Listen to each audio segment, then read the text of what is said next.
Olá e bem-vindos! Hoje a gente vai mergulhar numa ideia que é fascinante.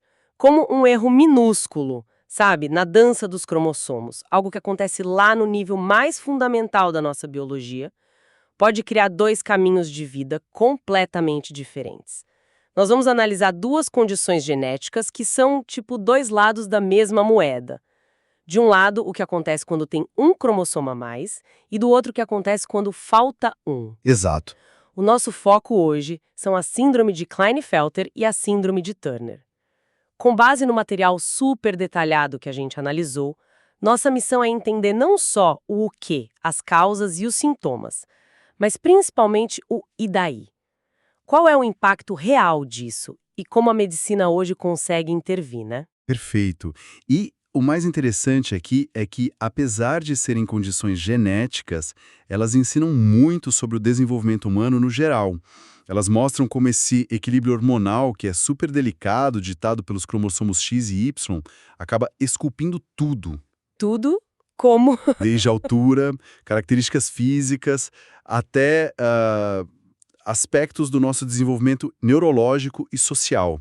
Então, entender essas síndromes é, no fundo, entender a biologia em ação. Ok, então vamos começar pelo caso do cromossomo extra.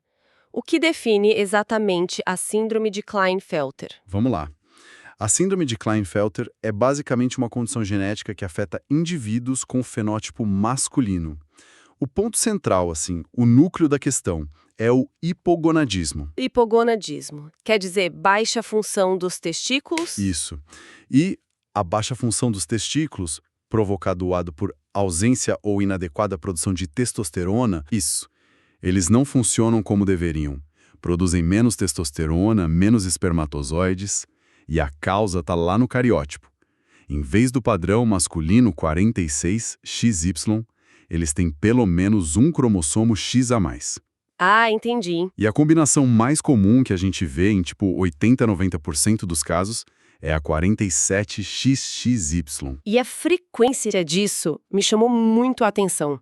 O material aponta 1 a cada 650 nascidos vivos. Isso. Isso é muito mais comum do que a gente imagina. É muito comum. Quer dizer que, estatisticamente, todo mundo provavelmente já cruzou com alguém com Klinefelter.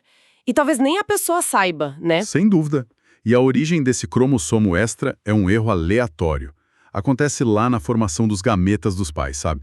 No óvulo ou no espermatozoide. O acidente. É um processo chamado não disjunção meiótica. É um acidente biológico, não é culpa de ninguém. O material até menciona uma leve correlação com a idade materna, avançada, mas é um risco que aumenta minimamente. Certo. E como esse X a mais, essa pequena alteração no código, como ela se manifesta na prática? Quais são as características que um médico ou a própria família podem observar? Olha, os sinais podem ser bem sutis, viu? Especialmente antes da puberdade. Imagino. Mas, com o tempo, um padrão começa a surgir.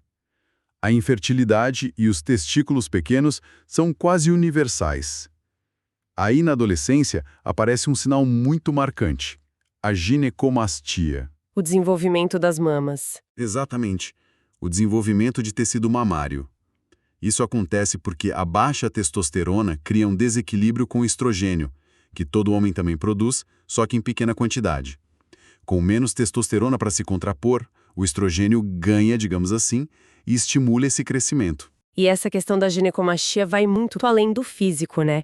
Para uma adolescente que já está numa fase tão complexa de autoafirmação, isso pode ser psicologicamente devastador. Com toda a certeza. É um exemplo muito claro de como a biologia e os hormônios impactam diretamente a saúde mental. Com certeza. É um dos aspectos que mais exige apoio psicológico. E, além disso, a gente vê outras características físicas. Uma que parece até contraintuitiva é a estatura elevada. Peraí, estatura elevada, isso parece estranho. Eles tendem a ser mais altos, com braços e pernas desproporcionalmente longos. Mas por quê? Eu teria imaginado que a baixa testosterona levaria a uma estatura menor e não maior. Qual é a lógica biológica por trás disso? Ótima pergunta. É que a testosterona tem um papel duplo no crescimento. Ela estimula aquele estirão da puberdade, mas ela também é responsável por fechar as placas de crescimento dos ossos. Ela sinaliza o fim do crescimento. Ah, Nos indivíduos com Klinefelter, como a produção de testosterona é baixa na puberdade, esse sinal de pare de crescer chega atrasado, então os ossos continuam crescendo por mais tempo, o que resulta nessa estatura final mais elevada. entendi. É uma questão de timing hormonal. E o diagnóstico, como ele é feito? Imagino que com sinais que podem ser tão sutis, muitos casos passem despercebidos por anos. Exatamente. Muitos só são diagnosticados na vida adulta quando vão investigar a infertilidade. O diagnóstico definitivo é feito em duas frentes. A primeira é a genética. É o exame do cariótipo, que é a foto dos cromossomos e que confirma o 47XXY.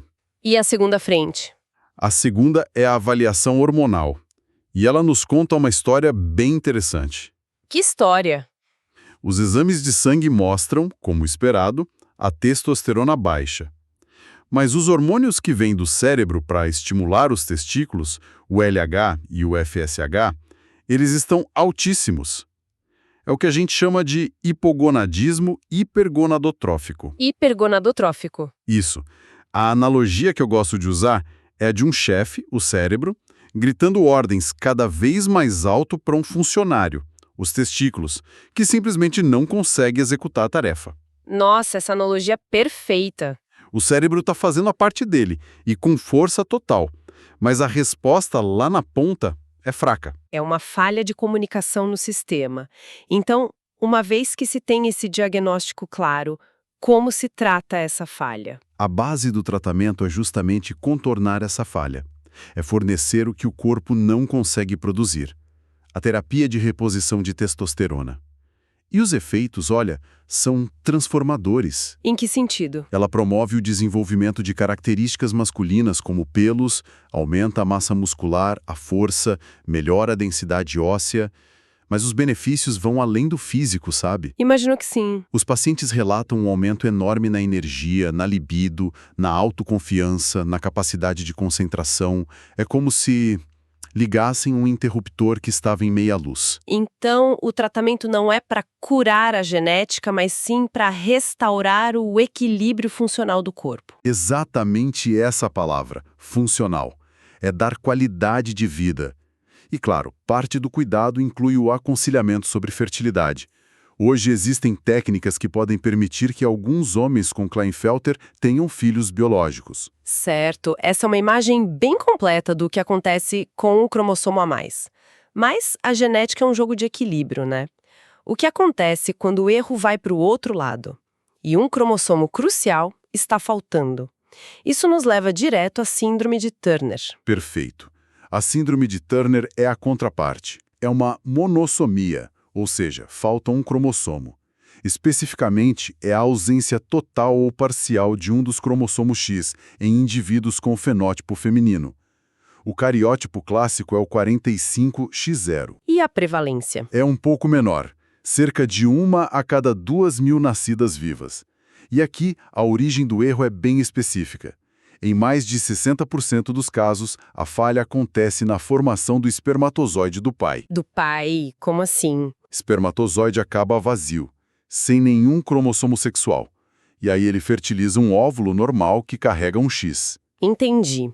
E o quadro clínico aqui é igualmente específico, mas totalmente diferente de Klinefelter, certo? Quais são os sinais que levantam a suspeita? O sinal mais universal e que geralmente leva ao diagnóstico é a baixa estatura.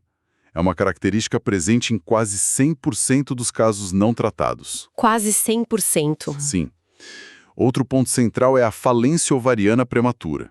Os ovários não se desenvolvem corretamente, o que leva a uma puberdade atrasada ou ausente e, consequentemente, à infertilidade. E a parte cognitiva? Em termos cognitivos, a inteligência geral é normal, mas o material destaca que podem existir dificuldades de aprendizagem não verbais, especialmente com matemática e orientação espacial. E fisicamente, além da baixa estatura, existem outros traços marcantes. O material menciona os termos bem visuais, tipo pescoço alado e tórax em escudo. Sim, esses são os dismorfismos clássicos. O pescoço alado é um excesso de pele nas laterais do pescoço. O tórax em escudo é um peito mais largo, com os mamilos mais espaçados. Também é comum ver uma linha de cabelo mais baixa na nuca e orelhas de baixa implantação. Entendi. Mas, como você disse antes, o verdadeiro perigo muitas vezes é o que não se vê. As anomalias internas. Exato. Cerca de 1/3 das pacientes nasce com o que chamamos de rim em ferradura, onde os 2 rins se fundem na base. Mas a preocupação maior, a de verdade, é com o coração. O coração? Doenças cardíacas congênitas são comuns, especialmente problemas na válvula aórtica e uma condição perigosa chamada coartação da aorta, que é um estreitamento dessa artéria principal. É por isso que o diagnóstico precoce é tão vital. Com tantos problemas estruturais, imagino que a suspeita possa surgir muito antes, até durante a gestação. Isso pode ser identificado no pré-natal? Sim, e frequentemente é. Sinais no ultrassom fetal, como um aumento de líquido na nuca, edema, a própria coartação da aorta pode levantar a suspeita. E aí se confirma como? Nesses casos, a confirmação pode ser feita por exames como a amniocentese. E após o nascimento, o diagnóstico é confirmado pelo cariótipo, da mesma forma que em Klinefelter. Certo. E uma vez que o diagnóstico é confirmado, seja no pré-natal ou na infância, o plano de ação parece ser bem complexo. É uma verdadeira força-tarefa médica. É a definição de uma abordagem multidisciplinar. A primeira coisa é uma triagem completa. Um ecocardiograma para avaliar o coração e a aorta, um ultrassom para os rins. A partir daí, é um acompanhamento para a vida toda. Com vários especialistas. Vários. Endocrinologista, cardiologista, nefrologista, ginecologista. É um quebra-cabeça complexo. E montar esse quebra-cabeça é um desafio imenso para quem está estudando medicina, não é? Ter que conectar os pontos entre o resultado de cariótipo, a necessidade de um ecocardiograma, a prescrição de um hormônio. Isso exige uma visão integrada que vai muito além de decorar. Sem dúvida. É o reconhecimento de padrões na sua forma mais complexa. Você precisa entender não só cada peça, mas como elas se encaixam para formar a figura completa da síndrome. E essa habilidade, ela não vem só da leitura, ela é forjada na prática. Na resolução de problemas. Exato. Vendo centenas de casos clínicos, aprendendo a identificar as conexões. E essa ponte entre a teoria e a prática é o grande desafio. Ter o conhecimento é uma coisa, mas aplicar sob pressão, na hora da prova ou na frente do paciente, é outra. É aí que a forma como se estuda faz toda a diferença. Se você é estudante e quer se preparar de verdade, entra agora em medicoub.com.br, baixa o app e aproveita o maior banco de questões do Brasil, com provas anteriores de todas as instituições, questões comentadas, resumos práticos, aulas completas e flashcards prontos para revisar onde quiser. Bom, a gente falava sobre essa abordagem multidisciplinar, né, e a complexidade do tratamento. Voltando especificamente para a síndrome de Turner, como a terapia hormonal entra em cena aqui? Aqui a terapia hormonal tem 2 braços principais. O primeiro é a reposição com estrogênio e progestina, para induzir a puberdade, o crescimento das mamas, a menstruação e manter a saúde óssea e cardiovascular a longo prazo. Ok. Mas o segundo braço é o que faz a diferença mais visível e funcional na infância. A terapia com o hormônio do crescimento, o GH. Sim. E o material que a gente analisou tinha uma imagem que ilustra isso de uma forma muito poderosa. Mostrava 2 pacientes, lado a lado, uma que recebeu tratamento com GH e outra que não. A diferença de estatura não era pequena, era gritante. E o que é crucial entender é que isso vai muito além da estética, sabe? O objetivo é alcançar uma altura mínima funcional. O material dá um exemplo prático e perfeito. Que é? Para uma pessoa que não atinge 1,50 m, tarefas que a gente considera simples.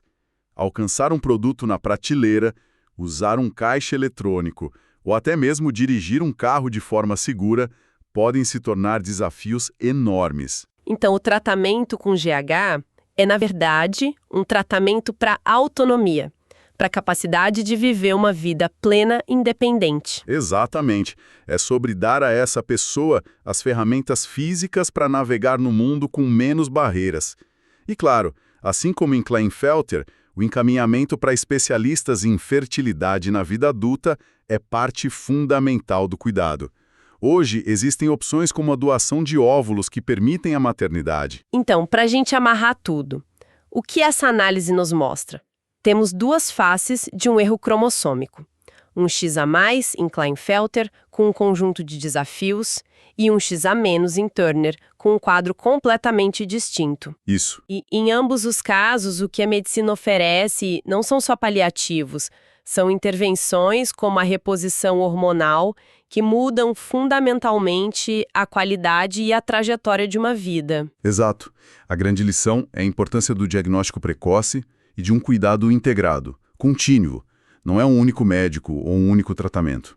É uma equipe trabalhando em conjunto ao longo de toda a vida do paciente para antecipar problemas e otimizar a saúde e o bem-estar. É a medicina colaborativa no seu melhor. Exatamente. Essas síndromes são um microcosmo do melhor que a medicina colaborativa pode oferecer. Perfeito. E isso nos deixa com uma reflexão final, assim. Com os avanços nos testes pré-natais, que permitem identificar essas condições cada vez mais cedo, antes mesmo do nascimento, a gente, como sociedade, se depara com conversas éticas bem complexas. Com certeza. O que esse conhecimento prévio significa para as escolhas dos pais, para os sistemas de apoio que a gente precisa construir e, em última análise, para a nossa própria percepção sobre a diversidade genética humana? Fica aí